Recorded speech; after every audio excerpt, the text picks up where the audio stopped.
Welcome to Dublife Diaries, the podcast where passion meets the open road. I'm Joe Person, your host, and also a lifelong dubber. Buckle up, because this ride is just beginning.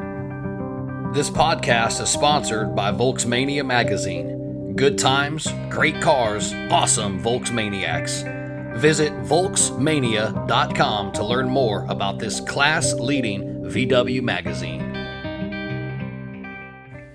Hey, quick shout out to the boys over at Tannehill Volks Jam over in McCullough, Alabama. I hope you guys are banging this episode. Hope you guys are having a great time. I'll see y'all soon. All right, welcome back to Dublife Diaries. I am joined today by somebody who literally grew up in a Volkswagen. And I'm not talking about figuratively. I'm talking about a tie-dye onesie when he was born. Bus engines on the kitchen table. Learning brake jobs before most kids learned how to ride a bike. He's part of a VW legacy. He's the son of Todd Prater, episode 23. Donnie's a guy who turned a childhood curiosity into a full-blown obsession. We're diving into what it looks like, literally, to grow up in this culture. His first builds, his favorite shows, the heartbreak of blown engines, some crazy stories, some crazy lessons along the way. Guys, buckle up. This one's going to feel like cruising in a split window bus straight down memory lane. Donnie Prater, welcome to Dublife Diaries. Thank you for having me. I'm real happy to be back. I didn't mean to interrupt my dad's episode. I wanted to do one with you on my own, and I wanted to listen and just kind of get a gist of it. Well, and then, I said that day I said, I'm so glad you opened your mouth, because, man, you're a very wise young man. You know these cars inside and out. You certainly, I'm happy to have you on and give you your own episode, your own show. But yeah, I was actually going to tell that story. Before we get going, though, let me do this. All right. Let me thank my sponsors real quick, and then we'll jump right back into the story on how we met. But this podcast, sponsored by Volksmania magazine. Make sure you check these guys out. I say it, they are the best. VW magazine right now out there today in print, the quality. But here's what's most important. It's the people right behind it. Just like this, what we do, meeting each other and having a podcast like this, we can celebrate the Volkswagen culture. Volksmania magazine, the people behind it that run it are just great folks. They're all about this scene. They even give me an opportunity to have a feature inside that magazine every issue and talk about the guests that come on this podcast. Man, how cool of them to do that. That is awesome. Yeah, I agree. So check those guys out for sure. Volksmania.com. Use Dublife10, Dublife, the number 1, the number 0 at checkout. That is US subscribers only. You'll get 10% off your subscription. Also, this episode also sponsored by Salty Dub. From the beach to the bay, Salty Dub is all things VW events and swag. Make sure you check those guys out as well. They got all kinds of cool stuff on the website, some hats, some sunglasses, all dub related. Again, www.saltydub.com. Use Dublife10, Dublife, again, 10. This is only going to work for merch. Salty Dub also does events and things like that, and this discount will not work on events only. It will work for the merch. All right, back to you, my brother. Back to you. So real quick, let me jump in. I want to tell the story about how we met. As I mentioned just a moment ago, the son of Todd Prater, who was, look this guy up, episode 23, told some amazing stories of a lifetime in this culture. In the beginning of the podcast, we were, again, just kind of going back and forth with dialogue. And Todd says, well, I got my son next to me and he can tell you, and you'll hear it on the podcast if you listen to it, where Donnie comes in. Well, man, when Donnie started talking, I lit up. And I'm sure if there was a video for it, you could see I was smiling just completely tight in my face, because Donnie knows his shit. And I was like, damn, this is like a young man that really is impressing the heck out of me. So, Donnie, we had to give you your own show. So, brother, welcome. That's the story on how we met. Awesome. Welcome. Well, I really appreciate it, man. Really excited to be here. And when I first heard about your podcast, I was like, man, I'd love to do one on my own. I know I don't have the same years of experience or whatnot, but I think coming from the perspective of literally born and raised inside of a 69 Westphalia, it would be an interesting perspective. And I would like to do my own episode because I still have my own stories too that I think would be fun. And I Yeah, didn't dude. mean to barge into that episode. At least that's how I felt what I did. But No, uh, you didn't. I I was genuinely was just grateful. sitting beside him just so I could overhear to see what the vibe is, what how the podcast and the interview would work. So that way, when I applied, I would have an understanding. And then Dad Yeah. said, "Well, come here," and I was like, "Oh, okay." But Well, I'm I was actually ha glad I did. It was real fun. me too. Happy to have you then. Happy to have you now.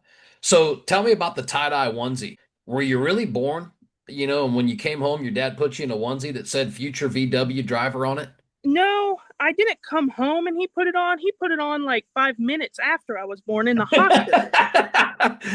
Yeah, okay. That's what I'm saying. So you were Uh, literally born into mm, this. yeah, literally, quite literally. I So mean, Donnie, for the the listeners that vehicle. don't know your dad, that Yeah. might not know you or where you're from or really anything about, the Prater family, just tell me a little bit about you, where you're from, what you do, and just give the listeners a little bit about who you are. Well, we're the crazy Praters. Everyone that knows us knows we're the crazy people with all the old cars. And originally from Central Alabama, Jefferson, Shelby County area. That's where I grew up for the first half of my life. And then 2013, it was, yeah.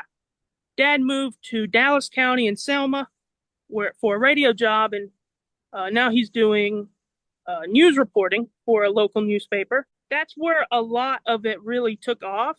It's just because we've been here the longest, and also was the first time we had a bigger piece of property to work with, and we were a little closer to our shop with all of our cars and parts and whatnot that we talked about previously.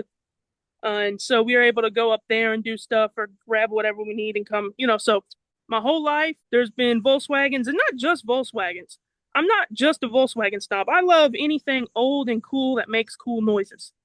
Uh, I Okay. mean, I equally grew up in a 69 F100, 3 speed on the column, inline six. That's what I learned to drive manual in, was that truck and the bus. Um, and unfortunately, that truck's no longer around. It got totaled in a car accident, but we have another one just like it, a '68 model that we're fixing up. I Nice. have an old diesel Mercedes sitting right over here beside me. That was my first car, Wow. '79 Mercedes 300D, 5-cylinder diesel. Awesome Yeah. little car. Slow old Oh beast. my God. Yeah. But it's a good 77 diesel. horsepower total. Max horse 77. Now and it weighs about 3,800 pounds. You step on the gas in that thing and it displays an icon on the dash that says loading. Yeah, exactly. I genuinely think a 36 horse barn door bus would, or like a 36 horse bus would outperform that Mercedes. Or at least I it would don't be a neck and neck race. like two turtles taking off at the Exactly. starting line. But So man, I love that car. It was uh give me some of your first memories of being around these cars as a young baby. I know you can't remember all the way back to, no, but I give me some of know your first memories. probably I'll go a little for even though it's not a memory, but um I do know that the vehicle I came home from the hospital in was a '88 Fox. We still have it. I hopefully get it running soon. Um, and then I don't remember it, but it's one of those things where you kind of you associate other people's memories and you kind of make up an image in your head. But let's see, earliest VW memory would be the bus. No. I would say actually no, it would be our '65 Beetle Okay. back when it was still running. You'll hear that theme a lot back when it was still running. Um, I remember Dad had put a clutch in it, I think. And I was standing in our house in Shelby County looking out the window and he had just put the engine back in. Him and some buddies, I think, and I was watching through the window. He told me to go back inside. I don't want you to get hurt. And I remember hearing the bug fire up and him driving it in a circle in the driveway with no deck lid on it, just testing to make sure all the clutch adjustment was fine. And then they put it back on and he drove it to work the next morning. And next memory would probably be him, probably around a How week or old so later. how old were you? That would have been probably about 4 or 5. Amazing. Yeah. I remember him coming back from work in that same Beetle not too much after, probably about a week later, something like that. So actually, my earliest memory is of that 65 Beetle. And then working on the bus, I remember doing some engine transplants in the bus at that point too. That would be my earliest. What did growing up in an environment like that, what did it teach you, not just about cars? What did it teach you about life? Probably patience more than anything. It'll test, cars will test you, you test the cars, cars test you. And also taught me a lot of cuss words from Daddy Awesome. At times, right? at time. That There was one time on drum brakes that Dad, the spring, he was using a screwdriver. The spring slipped and hit him on the arm, and he got so mad he threw the screwdriver across the yard. And I ran inside. I was scared to hell, man. And he came inside going, "Where'd you go?" I was like, "I was scared." He goes, "Oh my God, I'm so sorry." But I think I think I pretty much had a whole dictionary of words after that one. I don't doubt that. Now I know in part of your past, something that you've described is standing up in these Beetles or in these buses pretending to drive. Mm-hmm. You can go back to those times. Can you envision or do you remember being in that position where you're, Yeah. a child? Uh, What's a baby like that thinking? Are you envisioning driving? What are you thinking yeah, of? well, it was more of mimicking what I saw, because that's what we drove all the time. It was, if I went anywhere with Dad, we were in the bus. It was always the bus. So it was more like wanting to be like Daddy, Okay. and driving the bus. And so I would sit there and pretend I was driving anywhere and everywhere. How much of your childhood was, I'm not gonna say flooded, but how much of it was VW stuff? I know you say there's other things, but you obviously got bit by the VW bug, very No, very early. flooded is definitely a good word for that. Yeah. Pretty much every living second of my life has been involved. Volkswagen was involved.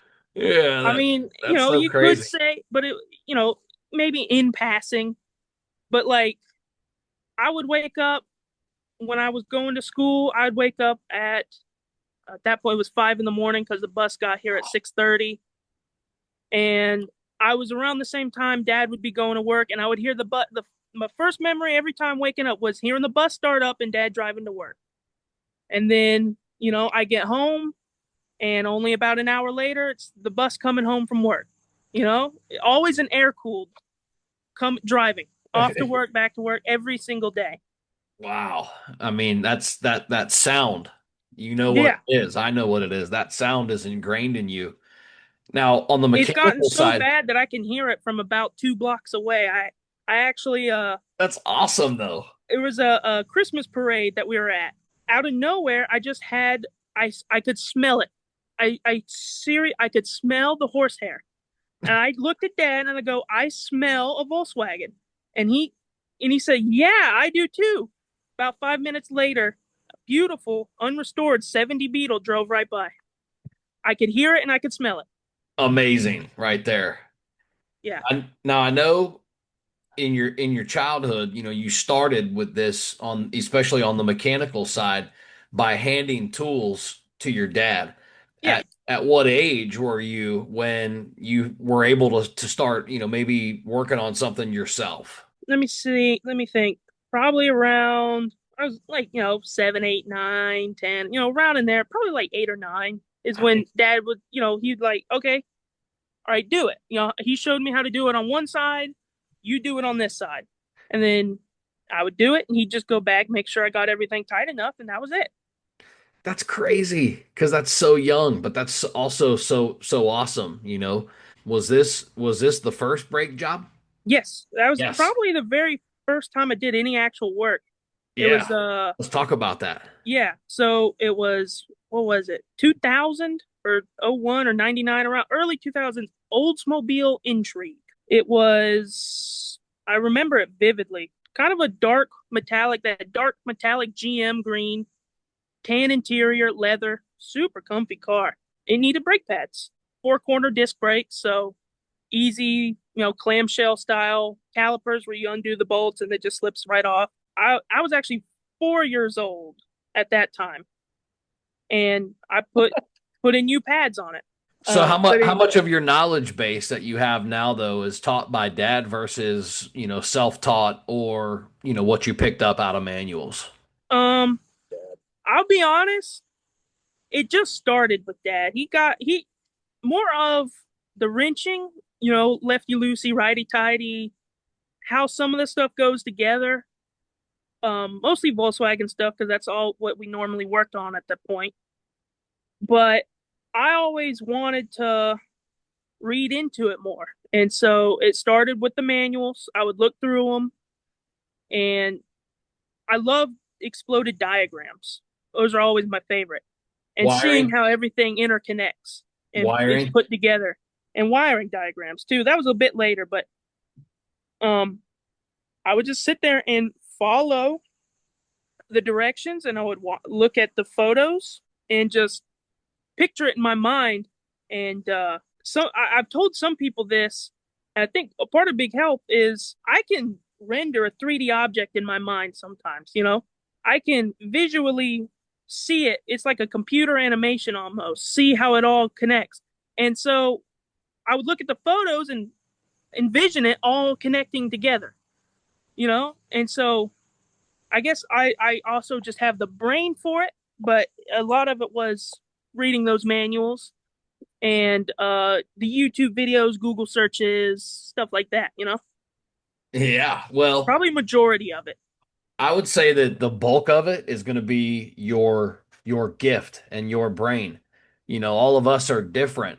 I've watched a lot of YouTube and a lot of stuff on fixing stuff, brother. I still am a terrible mechanic. I still probably need to pay other people to do it right because it's just the way it goes. It's not for Yeah, everybody, and it's okay. I'm okay with that. I don't need to be the best mechanic to, enjoy these cars and this car. no, and that's So, what's the beauty of them, is that they're simple enough anyone can wrap their mind around it. well, I got my mind wrapped around them. So Yeah, yeah, I'll give you that. But I'm just not the best mechanic, dude. and Uh, that's perfectly okay. You don't have to be to enjoy it. yeah, exactly. And I still like light stuff, I understand Yeah, brakes. I understand the concept of that. I understand all of it. yeah. I mean, you can Truly. probably easily you could do it on your own. That's fine. Uh, I probably could, but I just don't want to, right? that's I what I'm just gonna I pay even and have that issue a lot. I just right. don't want to. Like this Jetta behind me, I have to put a new fuel tank in it. And I haven't done it yet because I have to drop the whole rear suspension to do it. See? And I just don't want to, but I it's just don't really want not to even bad. either. It's like 4 or 5 bolts to do it. But it's so cumbersome, you know? For me, it's so easy for me to drop it off at a reputable source Exactly. and say, here's what I need. And they say, okay, you pay me. Yeah. Well, Okay, done. I think part of what helped me is that we just were never able to afford that. It was, you figure it out or you just go without it. Okay. Fair enough. And on that though, on that topic, Mhm. have you ever messed something up bad enough where you thought, your dad's gonna be upset. Dad's gonna kill me. Yeah, 4 times now. What was it? All engine related. Okay. Uh, and all four of them were engines I blew up. Um, the very first one was a Mazda Tribute my mom used to drive, and to be fair, that engine was already on its way out. It got low on oil, and oil starvation, and it started rod knocking. So we're like, okay, crap. We parked it. and we left it up at our shop, our storage facility shop, and we had it inside, and we wanted to move it outside. So we fired it up. I pulled it around, and as soon as I went to park, and the engine jumped a little bit in RPMs, it went yeah clunk, and it threw a rod through the bottom of the pan.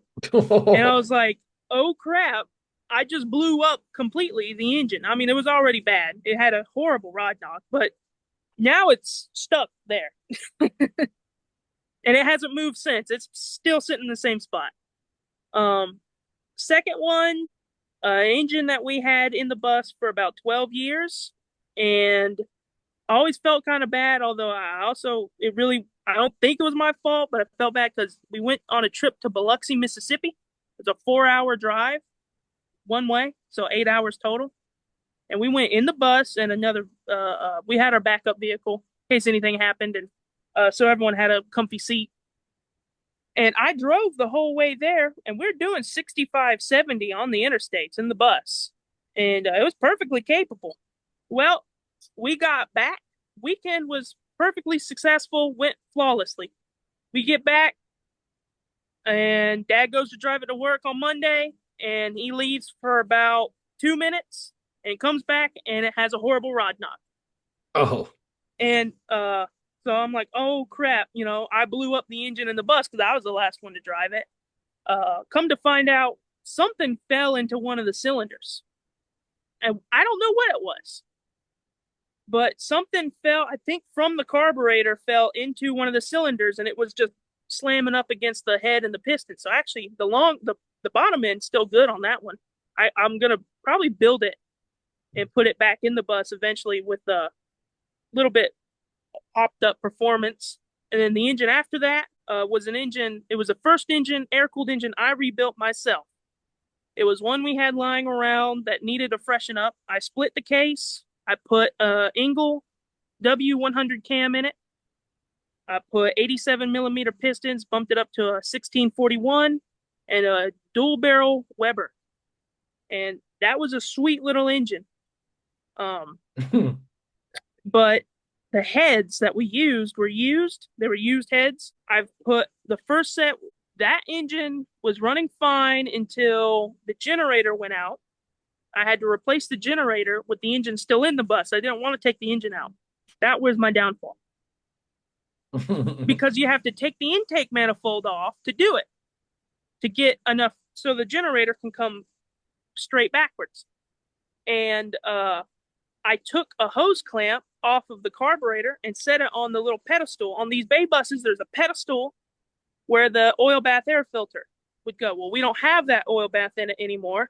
So it's a great little spot to store all your nuts and screws and hardware. And I put the hose clamp on that pedestal, and it sits right above the heads on the passenger side. Apparently, while it was apart, I had knocked that hose clamp into the intake of the head, and I didn't see it. And I put the engine back together, and I went, where did that hose clamp go? And it never dawned on me, maybe it could have been inside the engine. I thought it fell on the ground, and I just never found it. And it worked its way through, and it ruined that set of heads and that piston. Now, I was able to find another set of heads and another piston, just one piston, and put it back together. Then what happened is on that set of heads, which was also a used set, should have learned from my first time, but used set of heads again, number two exhaust valve, the whole head of the valve broke off and went plummeting into the cylinder. And this one was catastrophic failure. It completely exploded the piston, and chunks of piston shot back into the case with such velocity that it poked a hole through the top of the block. It was crazy. I have the powdery debris left from that piston. And actually, I took what was left of it and the bent connecting rod and bent push rod and made a best of engine trophy for our Tannehill show out of it. That's kind of like a freaking grenade going off. It genuinely was. And it was so, what's hilarious is the rod bearing and the crank are perfect. I still have it. They're perfect. So it wasn't, I thought it chunked a rod. No, it completely disintegrated a piston. And all the chunks broke pieces inside of the block. So that one was total catastrophic engine failure. Thankfully, my Ingle cam was okay though. And then the engine I put in after that was a Type 3 engine that I converted to a Type 1 setup. That one didn't blow up, but I was driving it and I felt it lost power. I pulled over, saw that cylinder 3 was completely dead. There was no ignition or no power from cylinder 3. So pulled the engine, took it apart, found out a chunk of exhaust valve broke off, but just went through the exhaust and it had zero compression. So those heads are rebuildable and reusable. But again, I was driving an engine I'd put together and it blew up. If anything, at least you might have learned something from Yeah, any of don't. these times. And that's the real beauty in it. As long as you're learning, you're not really Yeah. ever making mistakes, right? Well, I've learned that just rebuild the damn heads. That's That's been the death of these engines every single time. There's the heads. a good lesson though. Yeah. So let's talk about this first Beetle that you I guess first chose as a project car, right? Yeah. Tell me what year? Tell me about the car.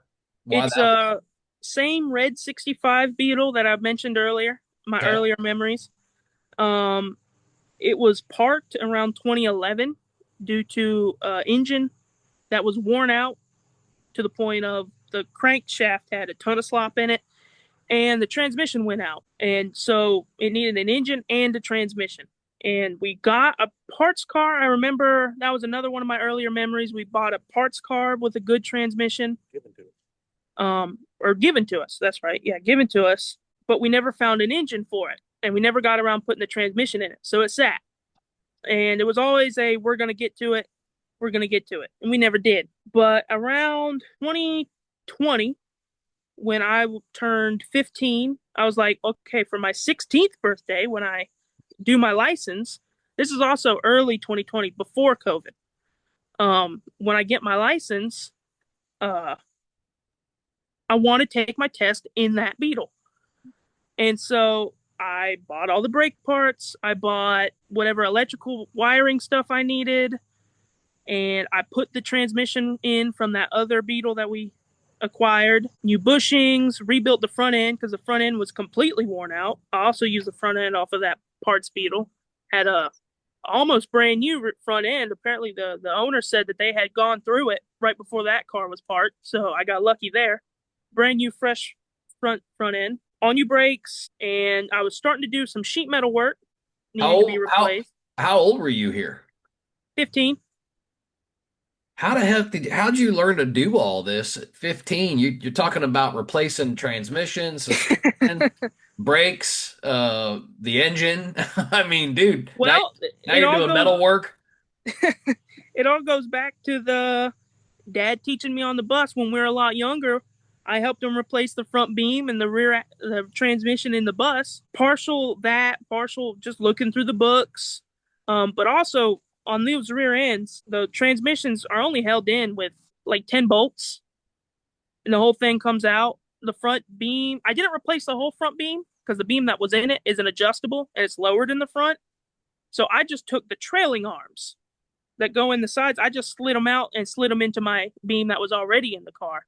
That one was easy because that was just those two nuts that hold them in. It sounds like a lot of work, but it genuinely was very straightforward and super simple. Super simple for some, a little bit Yeah. cumbersome for Well, others. All good though. it seemed like a daunting task, but once I got into it, I realized it's not bad. Whole front suspension I knocked out in a weekend. Rear end I knocked out. The transmission I knocked out in a week. That was right when COVID happened. So lockdown stuff, and I was home. But also I was also homeschooled before COVID. I actually started my high school year August 2019 at Alabama Connections Academy, which is an online public school homeschool program. So I was doing the homeschool thing before it was cool, before Mhm. COVID. So I was always home. So I had all my afternoons. I'd get done at noon, 1 o'clock in the afternoon. So I'd go outside, work on the Beetle. So I was able to knock out a lot. And the what ceased the project was it took forever for my battery tray to come in. So there's a big gaping hole in the floor. And the engine I had built or put together, I can't say built, it was all conglomeration of used parts with only new gaskets. Turns out it had a spun rod bearing that I only noticed until after I had put the whole engine together. What happened there was I had gotten to the part, I had the entire engine put together, and I got to the part where I'm putting spark plugs in and the heads are stripped out. So I'm like, great, gotta take the engine all the way back apart and find new heads. And when I did, I pulled the cylinders off because I was like, well, if I'm going to do new heads, I might as well do new rings. And I found two things actually. One, half of the piston on cylinder 3 was missing. Like the whole bottom end of the skirt was gone. The face of it was fine, but the skirt was busted. I had to find another piston. And while doing that, with the piston off, I could see the crank. And I noticed that the rod bearing was all messed up and it was seized actually a little bit. You could feel it was really tight. That was the end of that. I didn't have an engine. I've since found an engine, which is actually in the bus right now, a junkyard engine I got for $75. Unseized it, got it running. Nice. And once I'm finished rebuilding a full-fledged, actual proper rebuild this time, the new bus engine, this engine's going to go in that Beetle. So it'll be running again soon. I hope so, yeah. As long as life doesn't get in the way. That's the plan. Good stuff. So your dad, when you were growing up, he was heavily into the scene. As he told us on his episode, he used to bring you to a lot of VW shows and, Yep. Some of the meets. What did that mean to you growing up? A lot of people say, it would mean a lot, but to me, it was just kind of normal, because we always went. I would go to the club meetings when there used to be a club here in Birmingham, or in Birmingham, not here. I'd go to the shows with him. So it was just, typical Saturday for me. But I did still enjoy them, and I love going all the time. And it was more of just a good chance for me to look at the cars and just, again, figure out how they go together. A mechanical mind. Yeah. So I can tell you right now, that's definitely not anything that I ever wondered. Not how they go together. I might have Yeah. wondered, a lot of other things, but not that. And that's okay though. But going back to your childhood though, when you think about, being young and going to some of these shows, what are some of your favorite memories that you have from growing up in this? There's quite a few. Uh, Favorite ones have been cars that I've seen. A lot of really cool cars. I've always leaned towards older, 50s and earlier Beetles and buses, and all original Beetles and buses. I always thought that was so cool because it's the closest you'll ever get to seeing one brand new. Um, I remember on 2 occasions, well, we had one barn door bus come to our Tannehill show, and I thought that was amazing because it was the first time and only time I've ever seen a barn door bus in person, and it drove there. It wasn't trailered; it was patinaed. The guy drove it there, and the same thing for a 50 or 51 split Beetle, all Mm, original, really really nice car. He drove it there too. He didn't trailer it; he drove it, and it was just so cool because it was the closest you could ever get to looking at one brand new. At this point, what, a 70-year-old Beetle? Or crazy. yeah, about a 70-year-old Beetle. You got to witness a lot, especially like I said, growing up, in this scene, going to shows and stuff. Give me your take on the VW culture as a whole. Why is it different from other car scenes? You're young and you're into other cars, not just VW, so you can certainly speak on this. Why is the VW culture different than other car scenes? I think main thing is that they're all so similar that everyone can relate. They're all air cooled, flat four, and you got the water cooled scenes too. All the same engines, same drivetrain. They all look the same. You can paint them different, but they're all so similar. Everyone can relate and appreciate each other's car. If you go to some of our American car scenes, you'll have all these crazy different engines and all these people doing crazy builds. And there's plenty of people doing them with Volkswagens too. And all these people think, I have a better engine or a bigger engine. I'm better than you. And so, with the air cooled, the biggest I've ever seen is 2.0 liters. Okay, you're working with 80 horsepower. Yeah, it's faster than what it was, but you're not winning any races by any, against anything else really. So they're all, everyone can appreciate it because they're all, everyone can relate. Everyone can relate. They can recognize, each other. If that's the right term, or what am I trying to say here? Just mainly they can relate. They're all and appreciate each other because they're all very similar. Yeah, I think that's a good point. Now, Uh, being a and young man, being into this scene, there's not a lot, especially like we get excited. I'm almost 50. When we go to shows or have shows and we see young people coming in, we're like, yeah, we're excited. Do you think that younger enthusiasts are engaged enough to keep this culture alive? I think there's a good select few that are definitely diehard VW fans, and there are enough of them to keep it going. Probably not as much right now, but there probably will be more later. There's probably, there's definitely VW people that have probably yet to be born yet. True, And for sure. as long as we just all do our part to keep it alive, you know. Yeah, yeah, I think that's a good point, and that includes, I think, being welcoming, to this younger generation that's coming in. They're going to want to make some changes. They're going to want to see the improvements and the efficiencies of modern culture. We have to be open to that. But Yeah. aside from that, I think I like what you said. I think you're right. As long as we're doing what we got to do, Hmm. the culture can continue to survive, if not even thrive.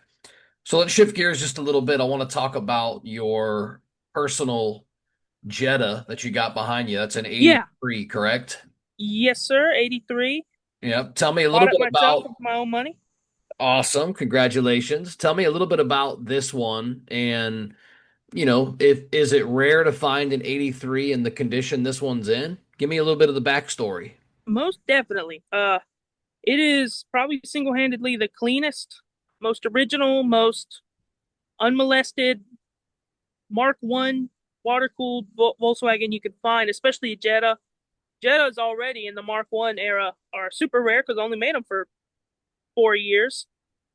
Compared to a Mark One Rabbit, which they made from what was that, 74 to 84. You know, so you have a decade of Mark One Rabbits, but only 4 years of Jettas. So finding a Jetta, especially one this nice, definitely rare.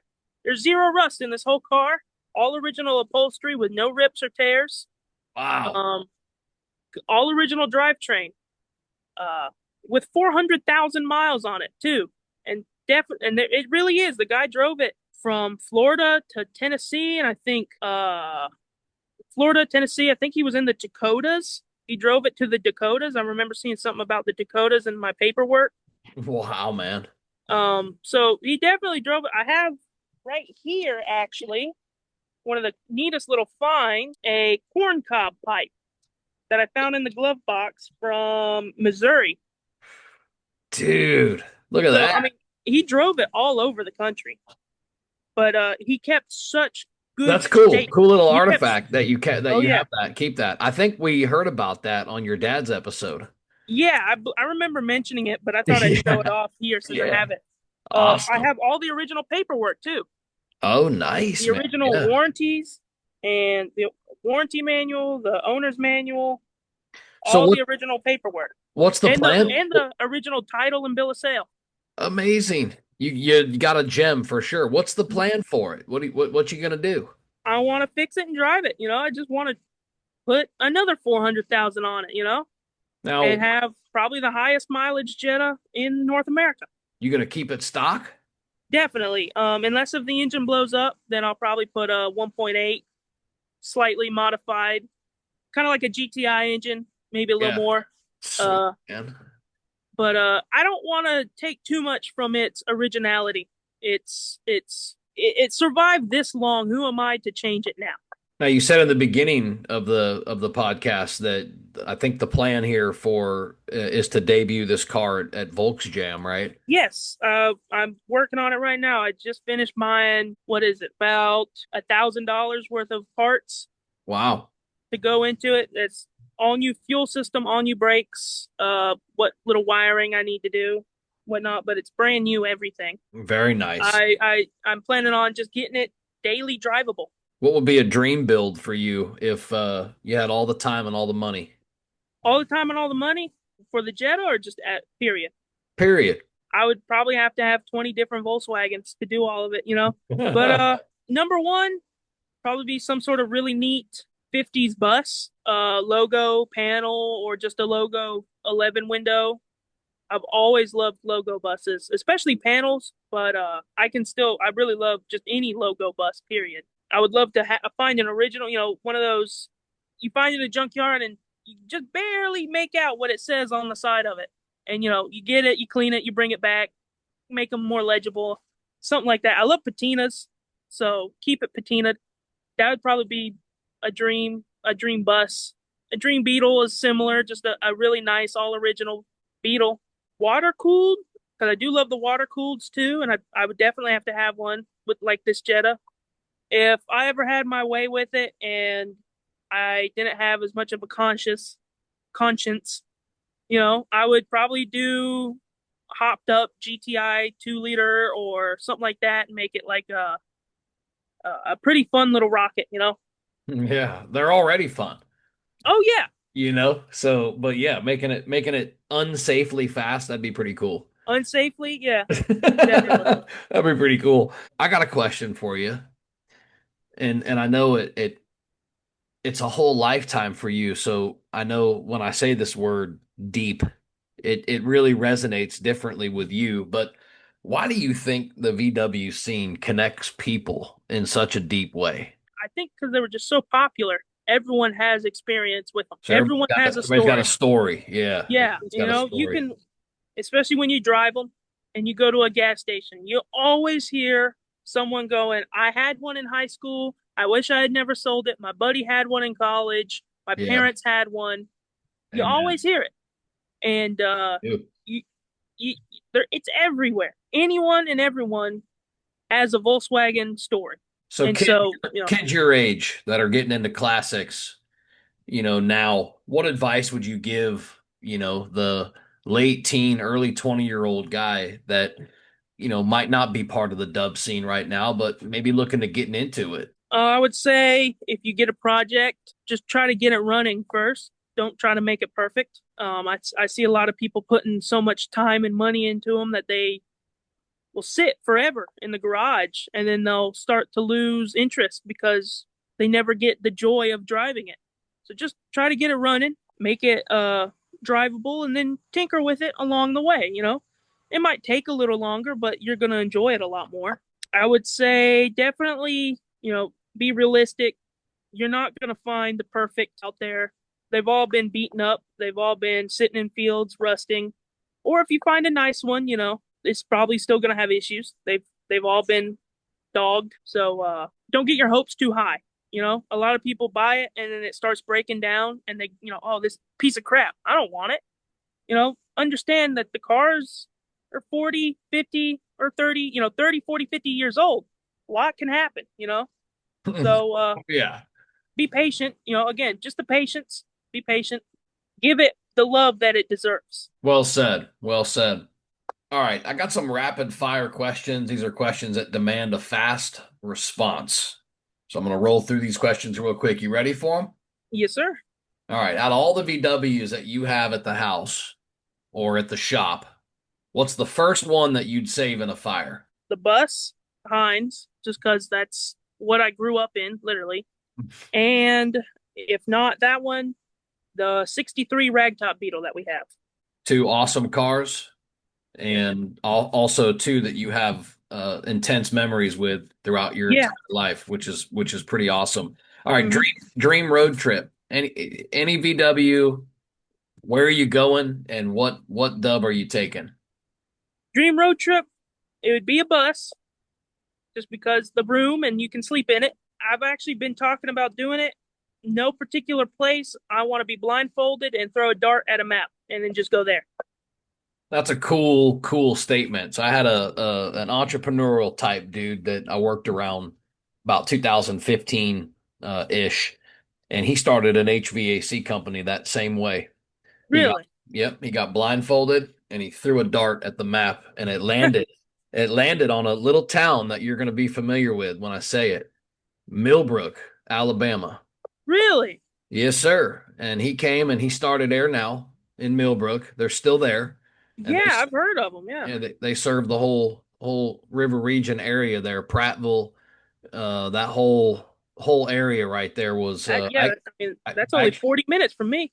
yeah, I actually lived there myself about 5 years. I owned a house in Millbrook. So Awesome. yeah, good stuff. All right, back to this though. Back to this. Hmm. Most overrated VW model of all time. Overrated. Overrated? Yeah. I think just because you see them so much and some of the people that are into them can kind of be a little not the most pleasant. I'd say, and it's mostly the younger kids too. We're probably like Mark 5, 6, or 7 GTI owners. They're just Okay. everywhere. All Okay, you right. see them everywhere. That now that's the first I've ever heard for that. Usually it's always something else about comfort, I've met something else. So plenty of that's awesome. cool. I've met plenty of awesome people who own them, Sure. but you do meet the ones that are want to cause a ruckus and the kind that start kind of ruining the name for everybody. So There, I met some of those, and it's also just one of those. Okay, it's a fun car. I do love them. I would love to have one, probably an older one still, but you just see them everywhere. They're everywhere, and there's just so many variations of them that it's like, okay, what now? Like everyone has this. Mine is better because of this. It's like, okay, well, they're all still kind of the same car, dude. yeah. Okay, I got you. If you had to pick one forever, would you be air cooled or water cooled? Air cooled mostly. Air cooled. All right. One tool that you can't live without. One tool I can't live without. Probably a breaker bar Get for all those that rusty nuts. that leverage. Yeah. Yes, breaker bar. Worst injury from working on a car. Worst injury. I I didn't actually hurt myself that bad, but I split open my thumb with a pressure washer once Whoa, while pressure washing a transmission for a Ford Falcon, and it was stupid. that was I some completely serious blame, pressure. yeah, I completely blame myself for it because I was doing something dumb, but I was trying to get the dirt and sand or whatever. There's some sort of rust or something inside of the dipstick tube. So I was holding the dipstick tube and put the wand inside of it, trying to blow it out, and it slipped and it went across my thumb. And I thought I cut my thumb off. And I held it like this, and I wasn't looking at it for about 2 or 3 minutes. And then finally, I was brave enough to open up, and it just split the skin open a little bit. It wasn't bad, but that was probably the worst just because it hurt like hell. Yeah, And extremities. They always bleed a lot, and there's always a good, that good and little amount of pain there. it was so fast, and you always hear about the dangers of it that I thought I had completely cut my thumb off. Best song to cruise in a dub to. Best song? There are a lot of them, man. And being around a DJ my whole life, you hear almost all of them. Sweet Home Alabama always sounds best through old Come on, paper baby. speakers. You got to go Sweet Home Alabama. That's where you're at. I love it. Exactly. Yeah, good And stuff. I don't know why, but I think Land Down Under, Men Without Hats, is Yeah, a good one. And it even yes. starts, traveling in a fried out combi. You know, Oh, you got it's some good already a options there. Volkswagen song. Yeah, awesome, man. Awesome. How about a VW that you regret not buying that you had an opportunity to? This was 2 weeks ago, actually. I'm Oh, this close to owning a 73 thing. what happened? Someone offered him more money. Dang it. I was about to grab it for $2,000. It wasn't perfect, but I mean, That's how else one. was I going to buy a thing? And he texted me. I said, "Look, I can come right now. I'll pay you for it, and I'll pick it up tomorrow." And he said, "Well, I got a guy from Florida. He offered me over $3,000 for it, and he's coming right now. He's already halfway here." And I was like, "Dang it. So It's almost got away with the thing. yeah, the one that got away. The Your one dad, that got away. that's one of your dad's favorite vehicles, I Yeah, think, it's his right? dream. It's his Yeah. dream car too. And so I thought, man, that'd be perfect. Showing Yeah. up with a thing. I was gonna not tell him about it and then just show up with it. Oh man, that's so But cool. That would have been great. He would love after it that. fell through, I told him what happened. Favorite VW smell? Definitely air cooled interiors. That horsehair. Yeah. You You know, hear a lot about that in it's this. a. I mean, I grew up with it my whole life. It's a one of a kind scent, that's It's a for one sure. of a kind scent, and you can smell it as far. My record was 2 blocks away, Unbelievable, man. but That's yeah, so you notice cool. it immediately, and it immediately just takes you back to all those other memories that involve it. Amen. It's weird how smells and certain songs can do that for us. Oh yeah. But usually it's some level of a heightened sense, either Mm-hmm. a scent or, something like that where it'll be like, oh, and you'll really take yourself there, because you Yeah. have some strict memories there. But yeah, awesome, man. All right. Last one for you. Describe the VW community in one word. Supportive. Everyone's very supportive, and Support. everyone's willing to help. I'll take that. That's a good answer. And I'm gonna agree with you. Now, I know they're cliquish in some Yeah, but that comes with areas the and group. yeah, it comes with it. It's You like I know, say, it's turf with the territory. you got your split snobs. Yep, yep, And yep. you got your metal dash beetles. Versus the later model beetles, and the super beetle people versus the standard beetle people. But we again comes back to they're all still Volkswagens. We can all still get together and appreciate each other's Volkswagen. That's right. And supportive. We can Yep. all still be supportive. So, Mm-hmm. and that's a wrap for this episode of Dublife Diaries. Thanks for riding along with us and diving into these incredible stories of the people in the dubs that drive their dreams.